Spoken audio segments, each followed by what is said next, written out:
Bonjour et bienvenue dans Après coup. Je teste un nouveau format de vidéo basé presque exclusivement sur la photographie, des commentaires audio et un fond musical. Le but, partager un moment, une journée, un voyage, un événement couvert en photographie. Rien n'est préparé. Chaque photo est spontanée, sans but, sans histoire ni scénario, juste pour saisir des instants de vie.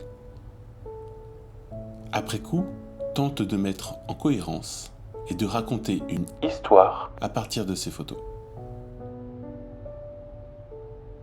J'espère que vous apprécierez ce format. Faites-le moi savoir en commentaire et encore mieux, abonnez-vous pour continuer à suivre ces aventures. Vous pouvez également retrouver ces photos sans blabla sur mon site web. Le lien est en description. Bon visionnage à vous.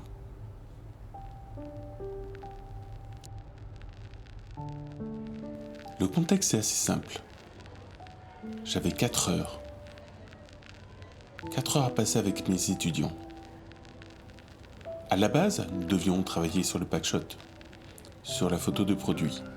Et là, j'avais envie de leur proposer autre chose, de prendre l'air, de changer de sujet.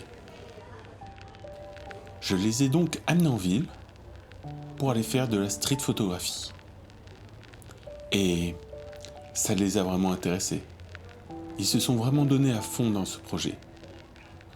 On s'est donné des thèmes à explorer, des techniques à expérimenter, des sujets à chercher.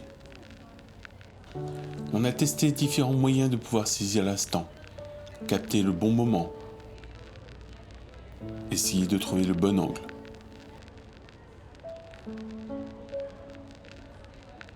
Essayer également de trouver des regards, de trouver la chose insolite.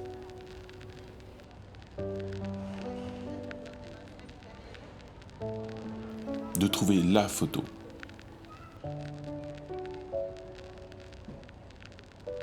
Et la photo, ce n'est pas forcément la meilleure photo technique, mais c'est la photo qui nous plaît. C'est celle qui vient de l'expérience, qui vient de l'aventure humaine, qui vient des échanges, qui vient de tout ce qu'on vit, tout ce qu'on voit, et de l'instant qu'on arrive à saisir de tout cela. Et je crois que ça leur a vraiment plu. Et pour ma part, il était complètement inconcevable que je ne fasse pas de photos.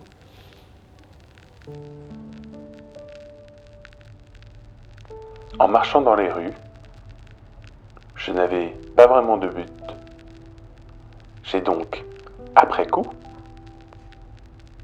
construit quelques séries de l'ensemble des photos prises ce jour-là. En voici quelques-unes.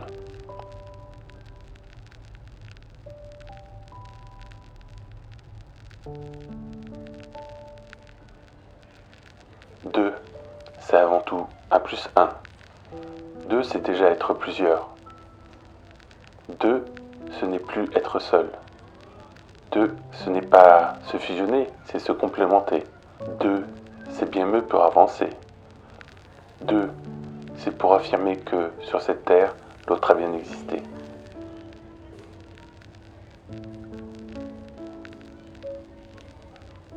L'autre est le miroir de soi. L'autre n'est rien sans l'autre. L'autre copie. L'autre s'inspire. L'autre, c'est toi. L'autre, c'est moi.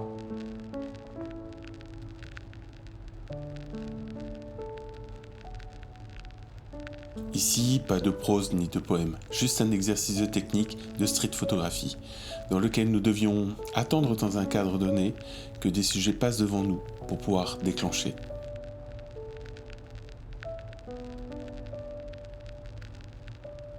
Parmi d'autres exercices que je leur ai donnés, faire des prises de vue au contact en focale assez large, de faire de la composition en utilisant l'architecture, en osant demander à des passants de faire leur portrait, et enfin, de composer avec un élément imposé. Des contraintes poussent à la créativité. Ce rectangle sombre, monolithe des temps modernes, absorbe notre intention, absorbe nos âmes. Il nous fait oublier notre monde pour s'évader dans celui des autres. À quoi cela sert de communiquer loin si on ne cherche pas à communiquer autour de soi ?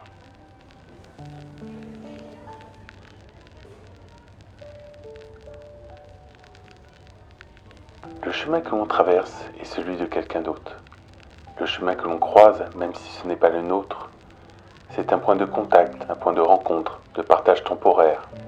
Ces chemins de traverse ont toujours fait fonctionner nos imaginaires.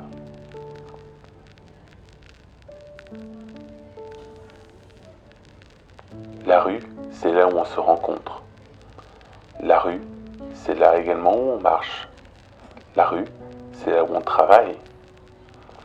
La rue, c'est là aussi où on se pose. C'est des interactions, c'est également le danger. C'est la découverte, c'est être à deux, à plusieurs, mais c'est être aussi seul dans l'immensité. C'est aussi se faire écraser dans l'indifférence la plus totale. La rue, c'est l'insolite banalité de la vie.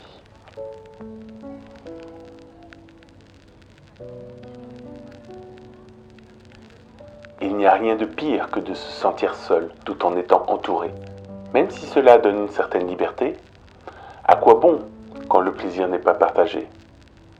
Être seul, c'est se retrouver face à soi, avec comme seul miroir l'indifférence des autres.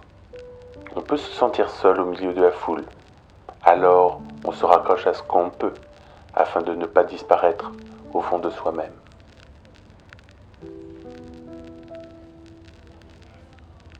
Au fond de la ruelle était une femme.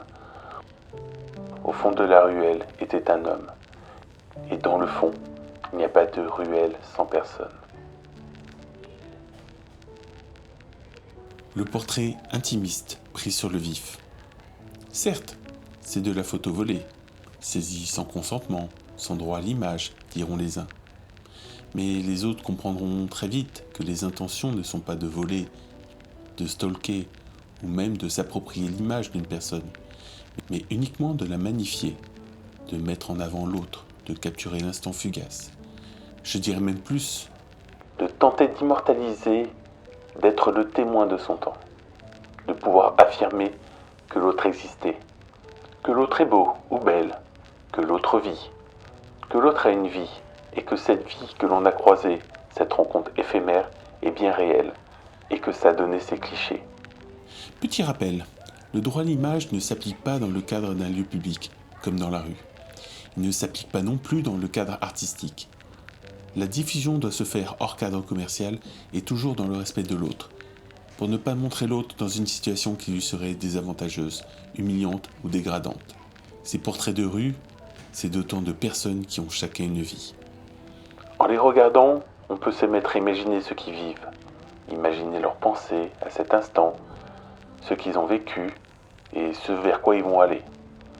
On peut imaginer leur expérience, leur attente, leur désir même.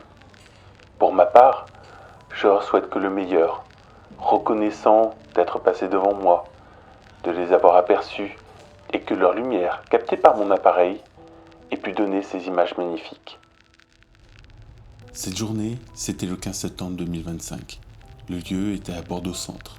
Merci à vous et à bientôt pour un nouvel épisode d'après coup. Et si vous avez apprécié cette vidéo, abonnez-vous. À bientôt.